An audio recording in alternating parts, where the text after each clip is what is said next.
సందర్భంగా మీడియా అడిగినటువంటి ప్రశ్నకు బీజేపీ ప్రభుత్వం ఏర్పాటుకుందా అన్నటువంటి ప్రశ్నకు ఆయన ఒక కీలకమైనటువంటి ఆన్సర్ కూడా ఇవ్వడం జరిగింది. దాదాపు 50% మాత్రమే అయ్యింది. అంత తొందరగా ఫలితాన్ని నేను వెంటనే ప్రభుత్వం గురించి ఏర్పాటు గురించి నేను మాట్లాడలేను, ఇంకా వెయిట్ చేయాలి అన్నటువంటి కీలకంగా కూడా వ్యాఖ్యానించినటువంటిది.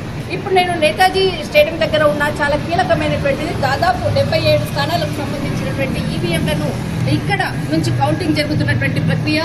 దాదాపు మనకు చాలా హై సెక్యూరిటీ, అంటే ఒకవైపు భవానీపూర్ స్థానం కాన్స్టిట్యున్సీ అనుకోవచ్చు, ఇటు మనకు నేతాజీ స్టేడియం దగ్గర ఉండేటటువంటి ఇక్కడ ఉండేటటువంటి పరిస్థితి. ఈవీఎంల కౌంటింగ్ లోపలికి ఎవరిని కూడా మీడియాకు అంటే లోపలికి కూడా ప్రవేశం లేకుండా పూర్తిగా కూడా నిషేధించినటువంటిది. మరొకటి బీజేపీ అంటే ఉదయం నుంచి కూడా ట్రెండింగ్ అంటే ఎలక్షన్స్ కి సంబంధించినటువంటిది దాదాపు 90, తర్వాత 110, అంటే 110, 115, 120, 130, ఇప్పుడు ప్రస్తుతం 147 స్థానాల్లో ఆధిక్యత ఉన్నటువంటిది. దాదాపు ఇక్కడ 105 స్థానాల్లో టీఎంసీ చేరుకుంది. ఇక్కడ ఆధిక్యంలో బీజేపీ ఉన్నటువంటిది. ఒకవైపు అంటే బీజేపీకి సంబంధించినటువంటి శ్రేణులు అందరూ కూడా వెయిట్ చేస్తున్నారు. అధికారికంగా బీజేపీ నుంచి వచ్చిన తర్వాతనే రోడ్ల మీదకి వచ్చేందుకు కూడా మొత్తం అంటే సిద్ధమైనటువంటిది ఒకవైపు. మరొక వైపు ఇక్కడ చాలా కీలకంగా భవానీపూర్ తర్వాత చాలా అంటే ఇక్కడ ఇంపార్టెంట్ మమతా బెనర్జీ కాన్స్టిట్యున్సీ, తర్వాత మనకు సువేంద్ర అధికారి వీళ్ళిద్దరూ కూడా ప్రస్తుతం ముందున్నారు. ఆర్జీకర్ తల్లి పానీహాట్ అక్కడ ముందుంజలో ఉన్నట్లు కూడా తెలుస్తుంది. ఇక్కడ దాదాపు మనకు టీఎంసీ 105, బీజేపీ 147. అసలు ముందస్తుగానే మేము ఊహించాము అంటూ కూడా బీజేపీ కార్యకర్తలు ముందుగానే రెడీ అయినటువంటిది. స్వీట్ల దుకాణాల్లో కూడా ఇప్పటికే కూడా ఆర్డర్లు మేము ఇచ్చాము అంటున్నటువంటి కీలకంగా కూడా సమాచారం అందుతుంది. మొత్తం మీద మాత్రము హోరాహోరీ ఉత్కంఠభరితమైనటువంటి పశ్చిమ బెంగాల్ ఎన్నికల్లో ఇటు బీజేపీ ఇప్పుడు ప్రస్తుతం 147 స్థానాలకు సంబంధించినటువంటిది ముందంజలో ఉన్నటువంటిది. దాదాపు 105 స్థానాల్లో ఇటు మనకు టీఎంసీ ఉంది. తర్వాత ఇక్కడ మనకు కాంగ్రెస్ 3 స్థానాల్లో ఉంది. ప్రస్తుతం మాత్రం ఇక్కడ ఉన్నటువంటిది హై సెక్యూరిటీ మధ్య జరుగుతుంది. ఎప్పటికప్పుడు కూడా కొద్దిసేపటి క్రితంగా భవానీపూర్ సంబంధించినటువంటి కొంతమంది కార్యకర్తలు అటు గేట్ నెంబర్ 8 నుంచి కూడా కొంత ర్యాలీ తీసేటటువంటి ప్రయత్నం చేస్తే వారిని అందరినీ కూడా అడ్డుకున్నటువంటి సిఆర్పీఎఫ్ ఫోర్స్ అంతా కూడా వారిని అడ్డుకున్నది.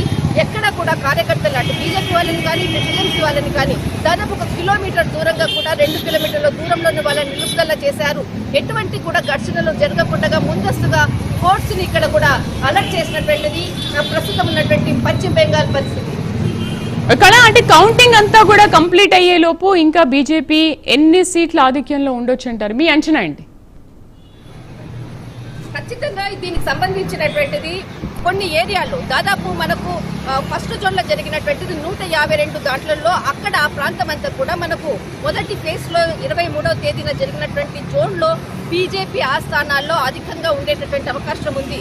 ఫేజ్ 2లో ఇది టీఎంసీకి సంబంధించినటువంటి ప్రాంతాలు భవానీపూర్, తర్వాత డైమండ్ హార్బర్, ఎలాగో ఎలక్షన్ కమిషన్ ఆ ప్రాంతాన్నంతటిని కూడా మే 21న మరొకసారి కూడా ఎన్నికలకు జరిగే విధంగా కూడా ఆదేశాలు జారీ చేసింది.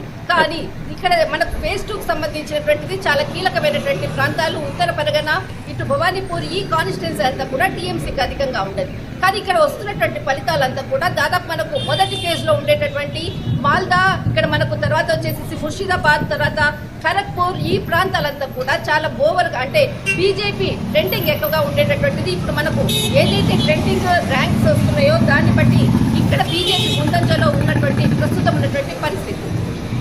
రైట్ కళ, thank you for the updates. So అది పశ్చిమ బెంగాల్లో బీజేపీ దూసుకెళ్తోంది. బండారు రామ్మోహన్ రావు గారు విశ్లేషణ చూద్దాం. నమస్తే సార్.